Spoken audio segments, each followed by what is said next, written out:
You are partners in the Army's mission. For the first time in its history, the War Department is making an official report on the military situation directly to the war workers of America. This is not a propaganda film. It is not a sermon or a pep talk.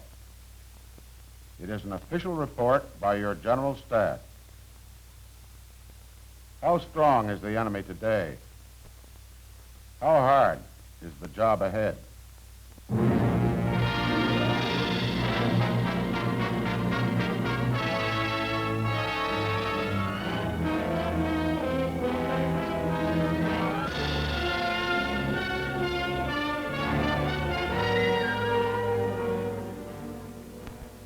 On September 12, 1943, at 2 o'clock of a Sunday afternoon, in an isolated spot in the mountains of eastern Italy known as the Gran Sasso, there suddenly appeared a group of German paratroopers, picked men of the Gestapo, elite guards of the SS.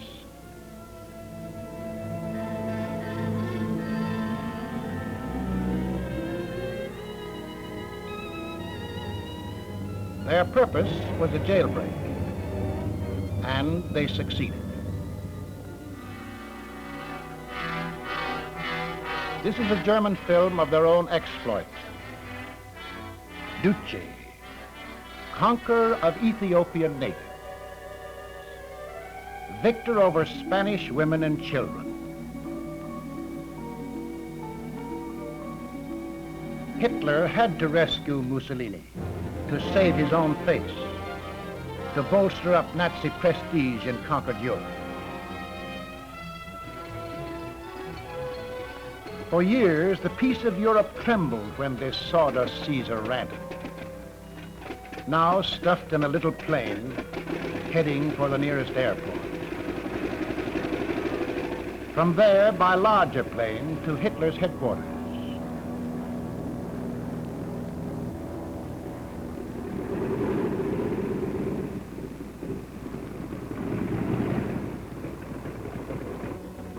As Adolf reached the Duce, he must see his own future in this broken-hearted man. But who will rescue Hitler when his turn comes? That's Vittorio Mussolini, his son, tagging along.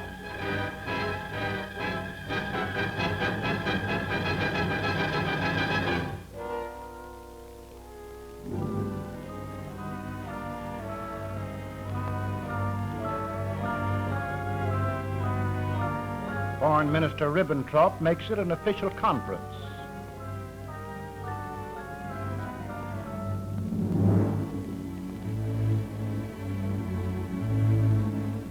In,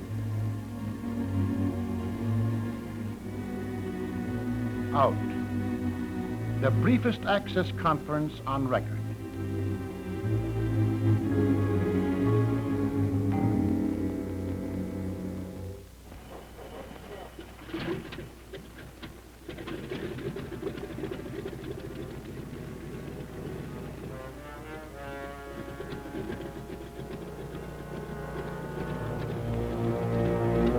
The first fascist, the weakest Axis partner, is gone.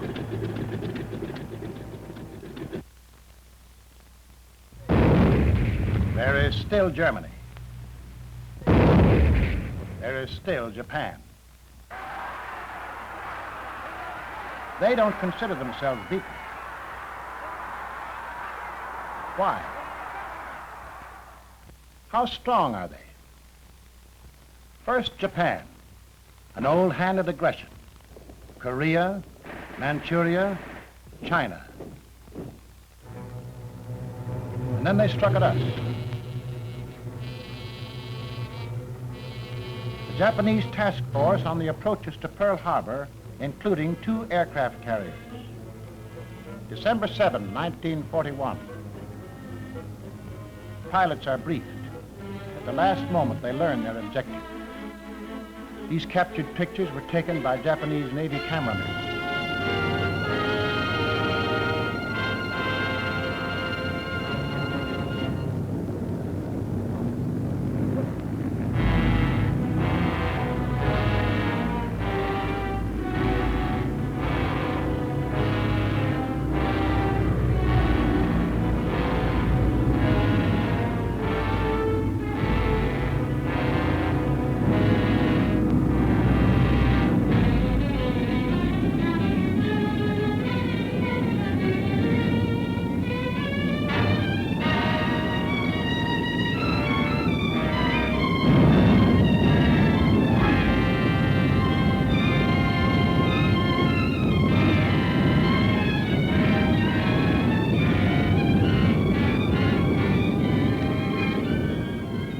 For English-speaking Asia, they put on English headlines.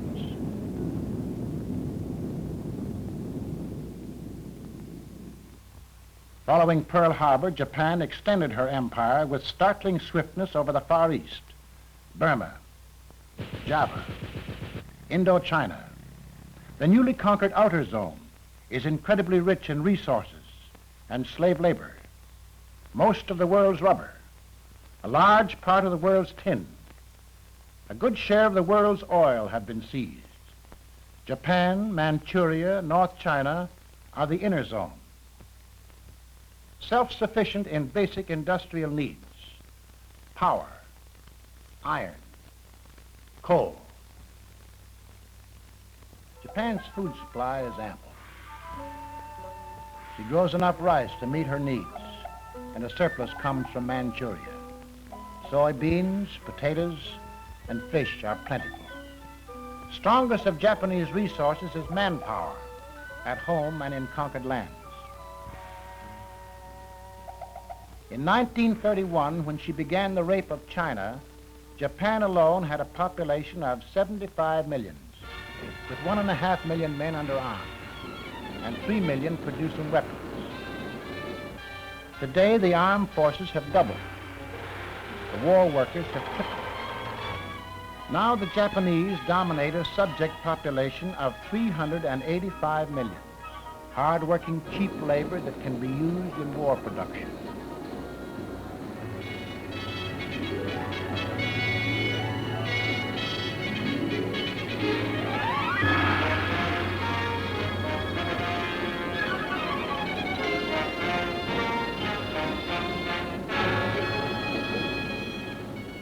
Although the Japanese have suffered severe losses in aircraft, they have more first-line planes now than when they attacked at Pearl Harbor. Faster, better armed, more maneuverable.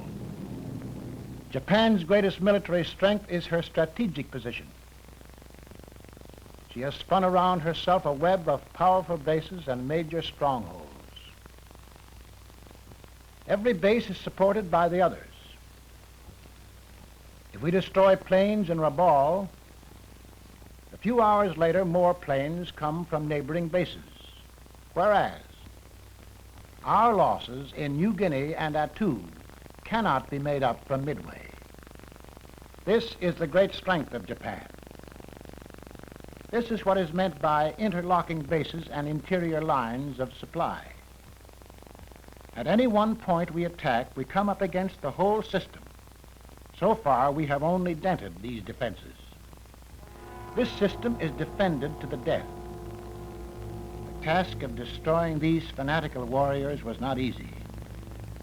It has just begun.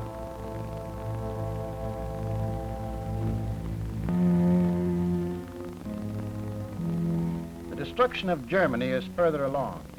The myth of the German army's invincibility is forever shattered.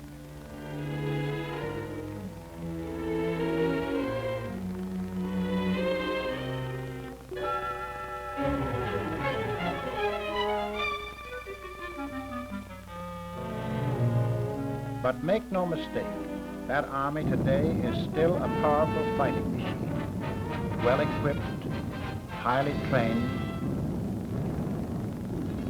battle-hardened.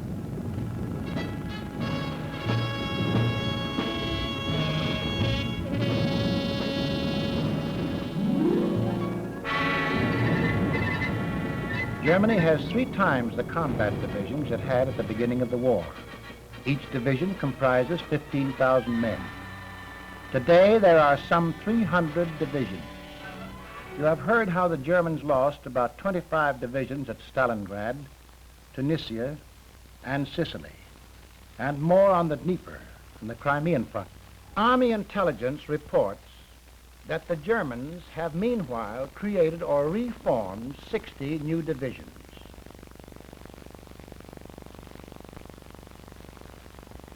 Each of these divisions was given more and better weapons than the divisions destroyed.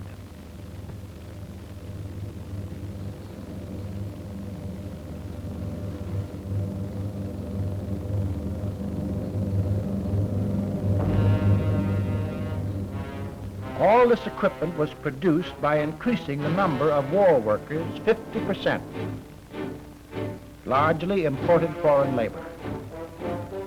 This does not include the millions in conquered countries who have to work, like it or not, for their Nazi master.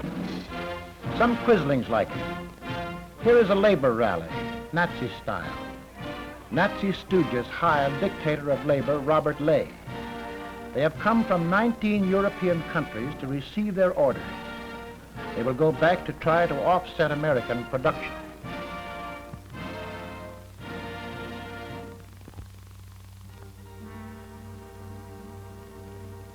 Workers must eat. Germany today is better fed than she was in 1918. Heavy workers and soldiers actually eat better today than at the start of the war. Other civilians get enough to keep healthy. The people who are starving in Europe are those who can't or won't work for the Nazi.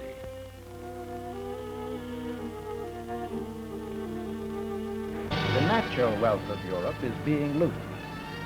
Germany suffers no dangerous shortages in any basic war material, whether coal, steel, oil, or rubber.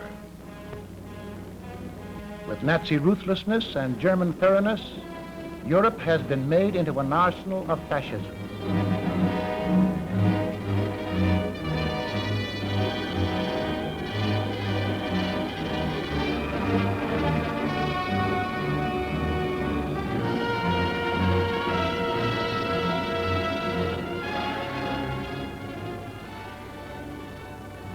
The enemy is exploiting to the limit the most densely industrialized continent in the world.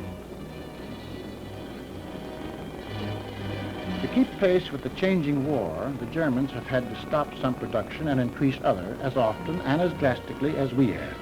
But these problems are common to all war economies. The Germans have taken them in their stride. Their films boast of their industrial strength.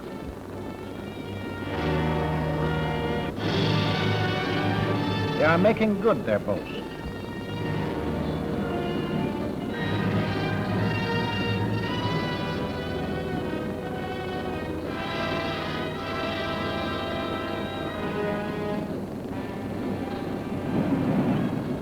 They are building many new submarines.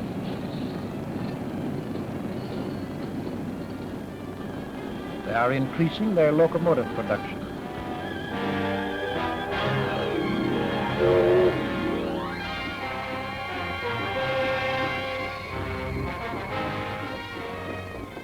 The conclusive proof of German strength is the quality of her weapons.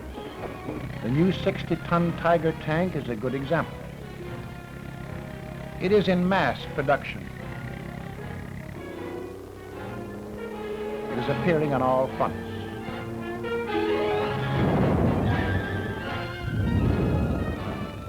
Plane production is up. After the Luftwaffe was forced on the defensive, it made fewer bombers.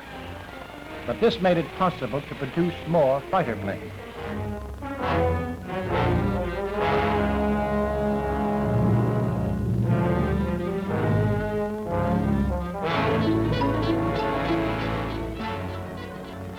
Deadly Focke-Wulfs,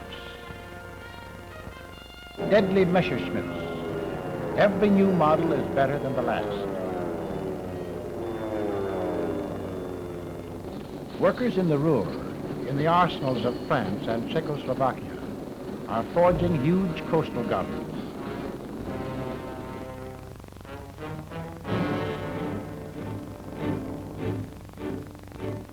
Slave labor builds their emplacements, gigantic concrete structures. It is ironical to see the experts of lightning warfare feverishly building a Maginot Line. The masters of the Blitzkrieg worry about the coming Allied Blitz.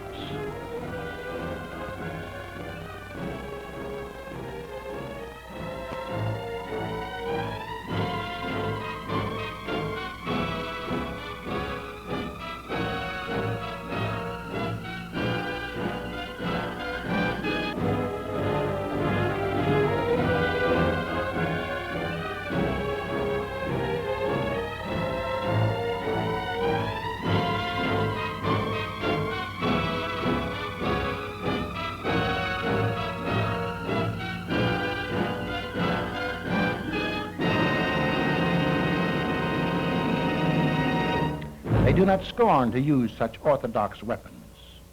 On the other hand, they know the need for mobility and firepower. They have developed this rocket gun with a firepower equal to 6 heavy howitzers.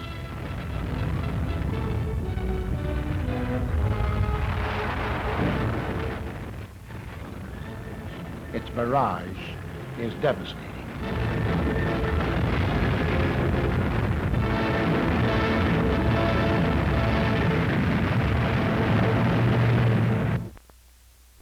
The enemy is strong, but your army is determined to accomplish its mission. This report is concerned with what it takes to get at the enemy and to destroy him. This is the attack on Wendover, a small operation on one front, only one of 10 fronts we are supporting at the ends of 56,000 miles of supply lines, which must be protected by our Navy.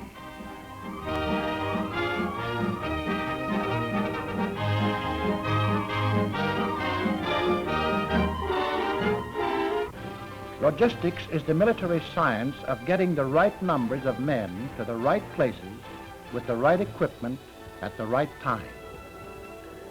For every man a division takes overseas, 7.5 ship tons of supplies and equipment are needed. This is only initial equipment.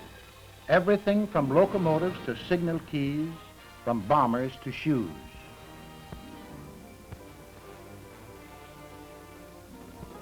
Over 700,000 different kinds of items for the infantry, for the artillery, for the many specialized branches of the Army.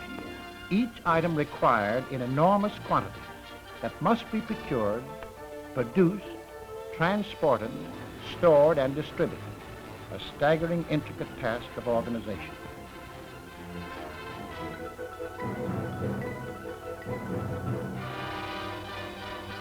For specific operations, more of certain items are needed.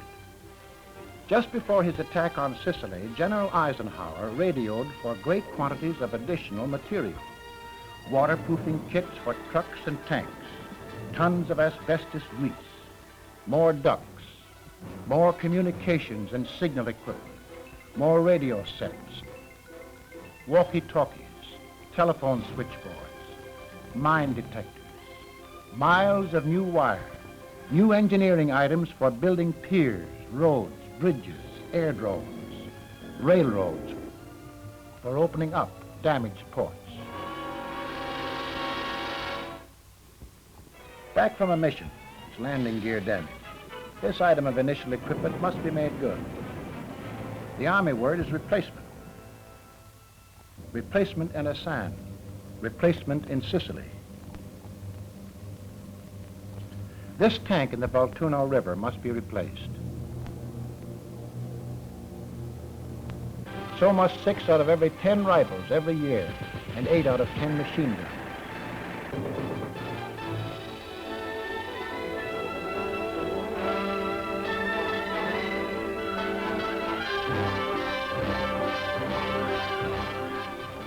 Every month, replacements, food and maintenance for each man require another ton of shipping. For 500,000 men, this means 500,000 tons, 50 Liberty ships a month. Miles of storage space.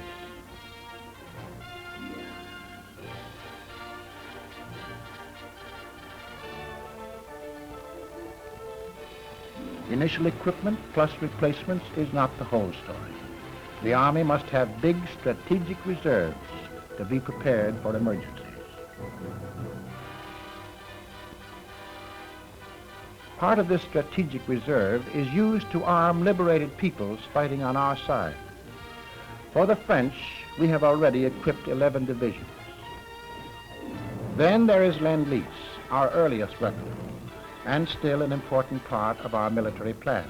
Lend-Lease is united warfare, our contribution to great fighting allies.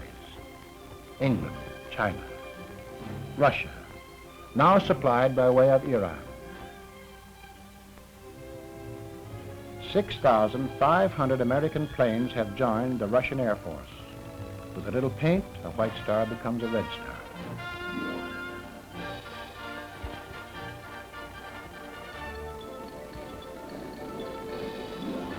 Finally, a considerable part of our production is always in motion to the front.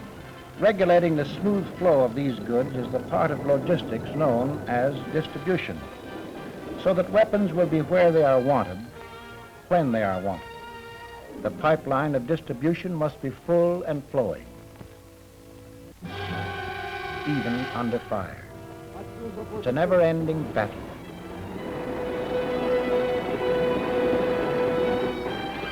Check and all the passing from fire. Yes? Clear at 2 miles south.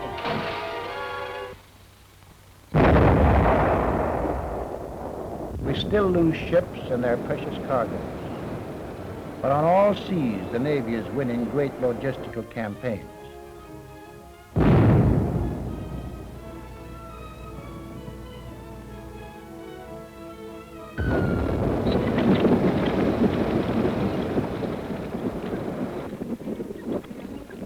In the Pacific, there are no local sources of supply. There are few ports. So supplies have to be unloaded across the beach. The men must battle jungle conditions, heat, rain, and malaria to move in supply dumps. Defend the beachheads and advance their positions. While engineers behind the lines build the ports, the roads, the bases that are the springboards for heavier offensives. In face of these supply difficulties, the Army has often turned to its air arm for a solution. But though heroic feats have been performed, big offensives cannot be sustained by air supply alone.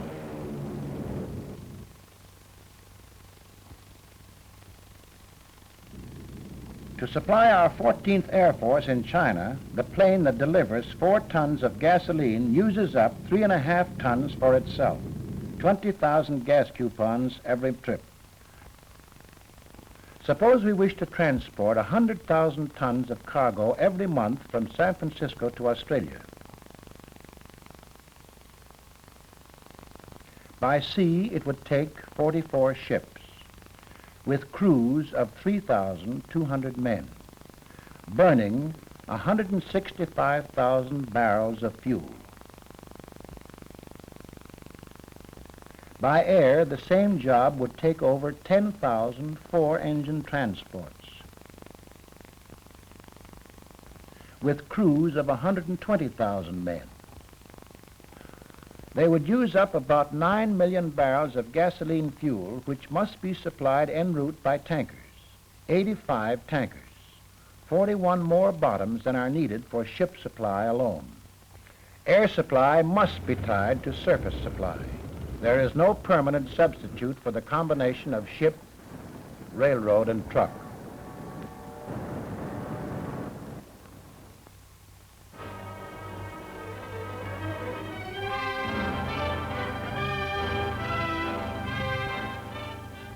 The main job of the Air Forces is fighting.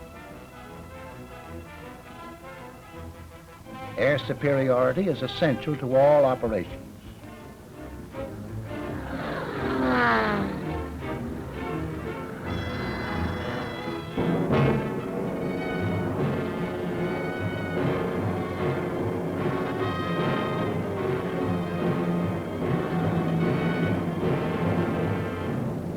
Air support of ground fighting is the job of the Tactical Air Force.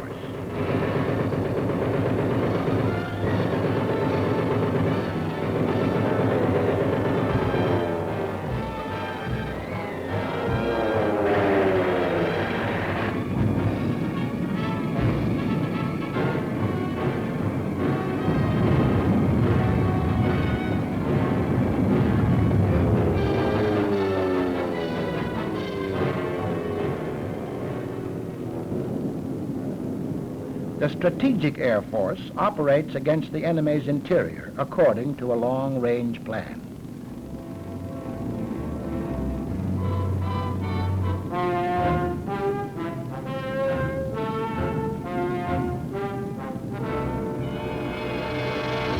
Strategic bombing is aimed at the heart of the enemy, laying waste his factories, attacking his morale.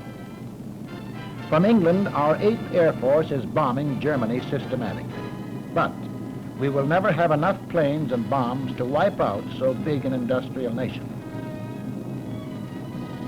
However, by carefully selecting key points, we can cut down German war production. We've attacked aircraft plants at Regensburg, Marienburg, Bremen, Wiener Neustadt, and a dozen others. We've attacked the oil plants at Ploesti.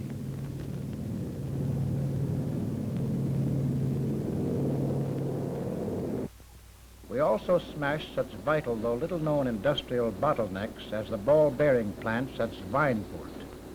We lost 60 heavy bombers. They lost half an industry for months.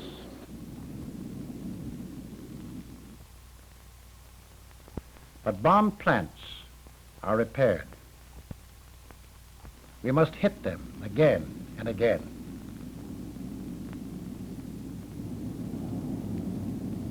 We and our allies have already dropped over 1 million tons of bombs on Nazi Europe. We need millions of tons more, billions of bullets, thousands of planes. Strategic bombing means a sustained, constantly increasing effort, not only against her industries, but also against her defenses.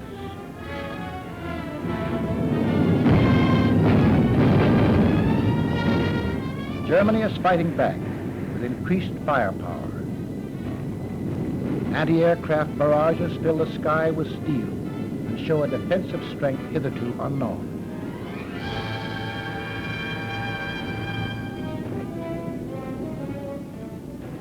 From Nazi flak boats, signals are sent over an intricate warning system, clearing through elaborate plotting walls. And fighter planes are quickly concentrated at the danger point.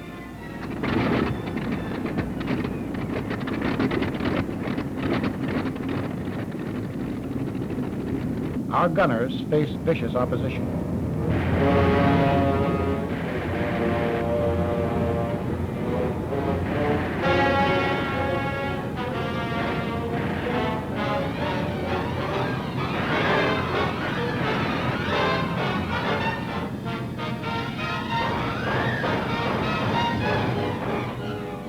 A fortress is hit.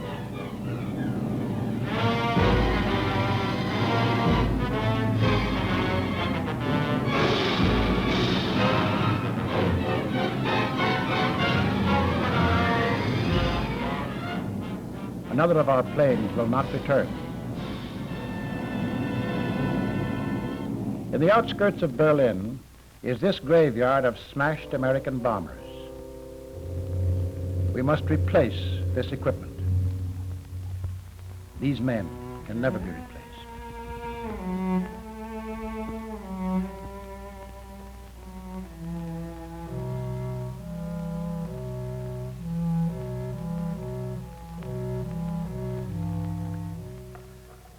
In attacking Japan, we face an entirely different situation.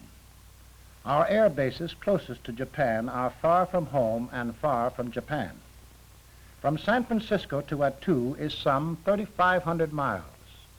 New Guinea is more than twice that distance, double that for China. On this route, we go through the back door, India, by air to China. These faraway bases are themselves a long way from our objective. In no other theater of war does space dictate our strategy so decisively.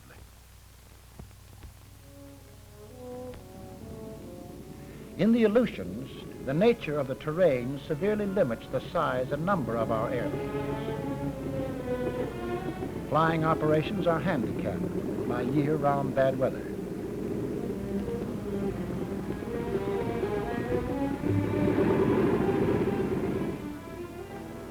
Planes designed for strategic bombing could be used only for small raids.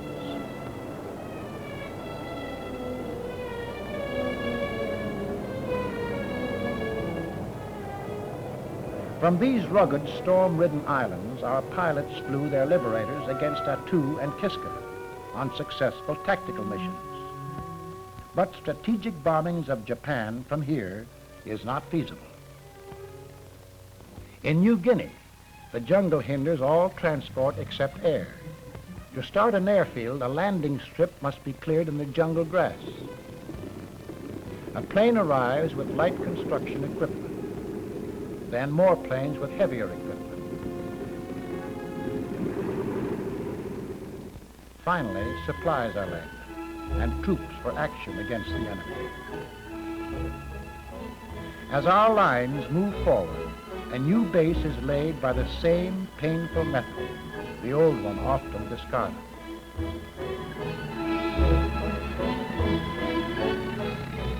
In this slow advance, we capture larger bases. Only then can we make punishing raids, such as this one. Destination, Wewak.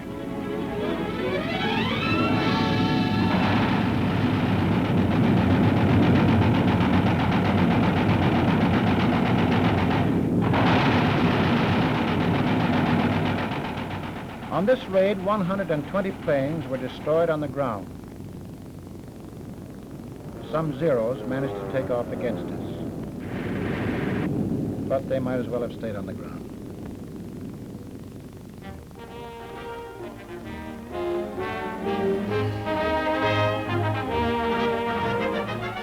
Even these larger bases are only stepping stones in our island advance.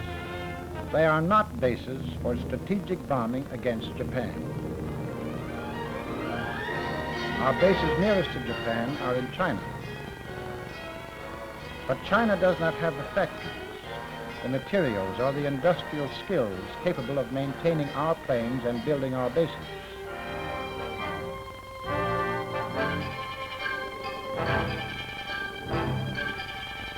Engineers, equipment, and supplies must come from America. 13,000 miles by sea to Calcutta. Thence overland to eastern India through 500 miles of primitive country. No modern roads, few railroads, a country scourged by malaria. On the last leg of the journey, everything must be flown into China through the 17,000-foot passes of the Himalayas, the most treacherous skyways in the world. Gas, oil, munitions, spare parts, all must come by air. This supply line cannot sustain large-scale fighting.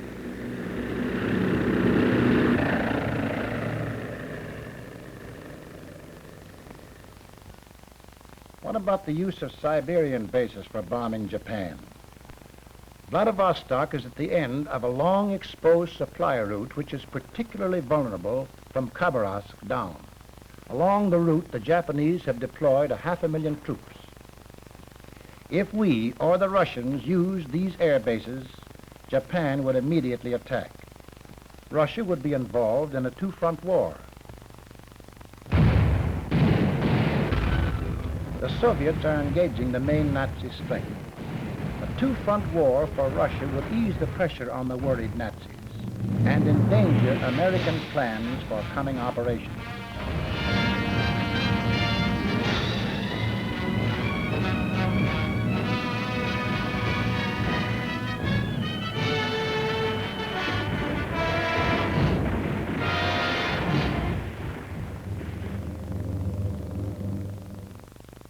There is no one easy solution to our air attack against Japan. In Europe, the maximum range for efficient heavy bombing is about 600 miles. Even if all the planes used against Germany were suddenly available in China, the fundamental problems would remain: bases, supply, and greater range in aircraft. Even the new super bomber, B-29, can't solve all the problems.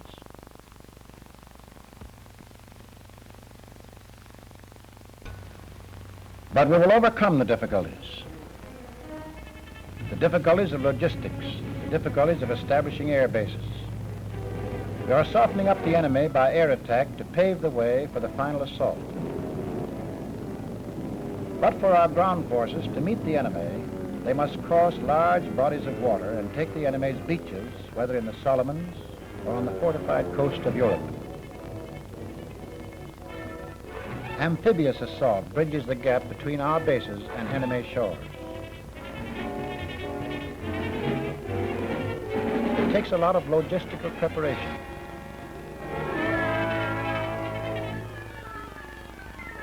It takes many craft, specially built, tank landing ships, troop transport, infantry barges, ducks. It takes all kinds of equipment, which must be combat loaded, loaded to come off in efficient order, ready for action. This takes more space. A 10,000-ton Liberty ship may carry only 2,000 tons when combat loaded.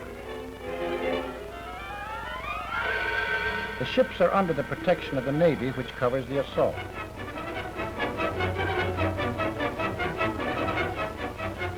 We've made landings in many parts of the world: Oran, Licata, Randova, Munda, Salerno, Bougainville. Everywhere, amphibious assault follows a similar pattern.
While assault troops engage the enemy, engineers prepare the way for heavy equipment, removing landmines, laying mats for wheeled vehicles. Where sandbars blocked the way, as at Licata, pontons were assembled to serve as temporary docks. Heavy equipment is needed at Salerno, equally needed in Randova. All kinds, all places, scores of jeeps, trucks, guns, armored cars, bulldozers. Unloading stores and ammunition takes a lot of manpower.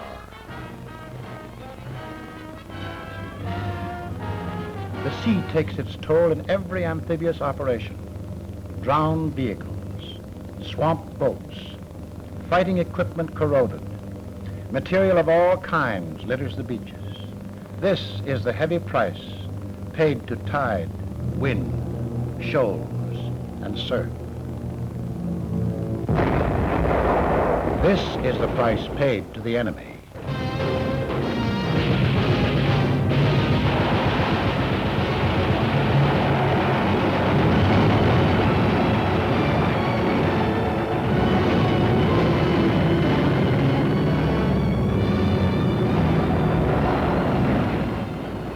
This was the 10,000-ton Liberty ship Robert Rome, loaded with munitions for the 2nd Armored Division in Sicily. This landing ship was hit at Gela. Her flaming deck full of half-tracks, personnel carriers that will never carry a man. And here's a tank landing ship off Guadalcanal, victim of Japanese fire. These are some of the extra costs of successful amphibious assault. The great loss of equipment,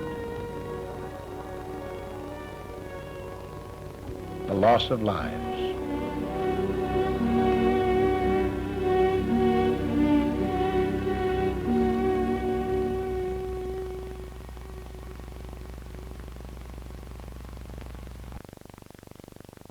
As Undersecretary of War, my job is the same as yours, getting out the stuff. I am glad that the General Staff has made this report, because it tells us not only what we have to do, but why we have to do it. Japan is determined. Germany is powerful. We must match that strength, and we must do more. Sicily serves as an example of what it will take. In preparation for the attack on Sicily, vast stores of supplies were built up for 6 months. Our air forces made 50,000 sorties over Sicily. The initial assault used 3,200 vessels. Facing our troops were 15 and a half divisions. There were 12 unwilling Italian divisions and 3 and a half German divisions. Allied casualties in Sicily were 31,000 killed, wounded, and missing. The size of the job ahead becomes clear when we realize that Sicily was only an outpost.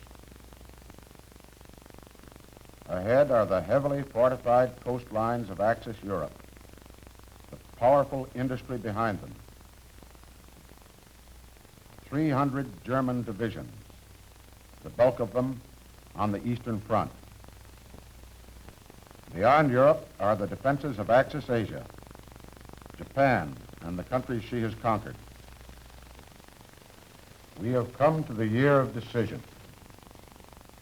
The blows struck in 1944 will determine the outcome of the war. We are ready for the test of our strength and of our spirit. The year will be one of hard work and tribulation. For many of us, a year of personal tragedy. A tragedy that reached our people after gradually covering the rest of the earth. On Corregidor, Americans were captured, photographed as prisoners by Japanese cameramen.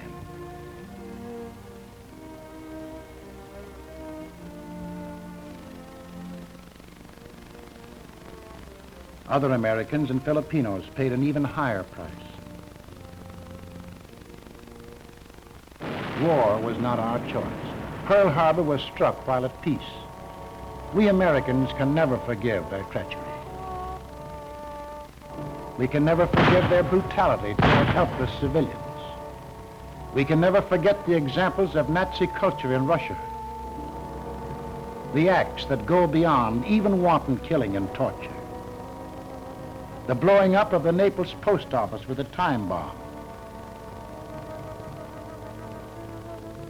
These are not acts of war. These are crimes, cowardly crimes against defenseless people. They are typical of Axis mentality, Axis standards, and Axis ideas. The most vicious instincts of common murderers have been erected into a system of government. The enemy has a deep hatred for things which make us free men and women, a deep contempt for all humanity. Humanity's answer is the pledge of the Moscow Conference to exterminate this vermin, to bring the criminals to trial for every crime in every country.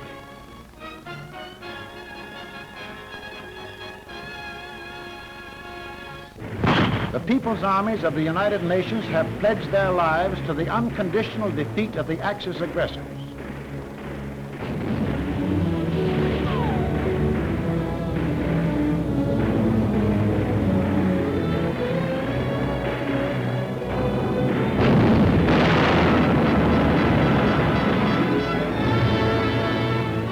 Whether in uniform or out, so pledge we all.